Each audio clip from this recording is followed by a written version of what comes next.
Tala, balikan po natin ang isa pang kaso ng road rage sa Quezon City naman po ito, no, February 25, kung saan binaril at napatay ng nakalitang motorista ang isang rider ng motorsiklo. Sa akin po, makakausap natin si Police Chief Superintendent Guillermo Eleazar, District Director ng QCPD. Sir, magandang hapon po sa inyo. Magandang hapon, Jiggy, at magandang hapon sa mga nanonood at nakikinig sa ating pulse. Po. Sir, nung pong huli tayong magkaroon ng panayam ay ang informasyon nyo ay nasa Boracay, most probably suspect. Sa ngayon po, ano na po yung update sa paghahanap nyo dyan sa suspect na yan?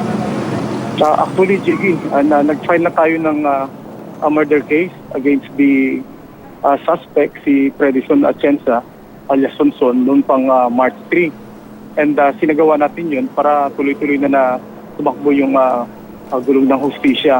So, ang pinal natin yung kaso laban sa kanya sa Office of the City Prosecutor, and itong mga nakaraang araw ay nagsasagawa sila ng preliminary investigation. We've learned that last March 20, yun yung unang hearing, hindi man yata sumipot dun yung suspect at nagsabit lamang kumuha ng copy ng mga information, and we're expecting na sa susunod na setting ng hearing, which I believe parang April 10 yata yun, or we have to check para mag-submit din ng counter affidavit. So, ganoon talaga yung proseso natin now that we have filed the complaint against the suspect dito sa city prosecutor. So, we'll just wait for the preliminary investigation. After that, we're hoping na ma-file agad yung information so that a warrant for his arrest will be issued by the court.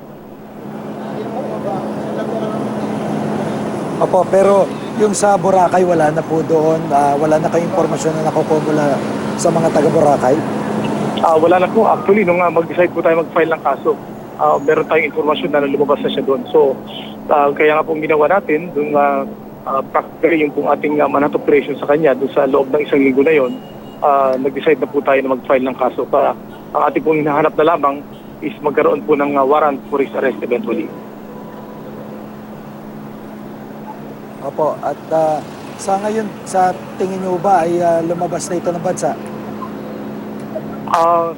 Hindi mo po, sa tingin ko po, kami naniniwala na dito pa siya dito po sa ating bansa, at maaaring ang unang informasyon namin within the nasa Metro o karating probinsya lamang dito sa ating sa Mega Manila. Opo. Maraming salamat po sa pagkakataon, sir. Si Police Chief Superintendent Guillermo Eleazar ng Quezon City Police District. Maraming po salamat, sir. Salamat po. Nakakapon po sa ating mga.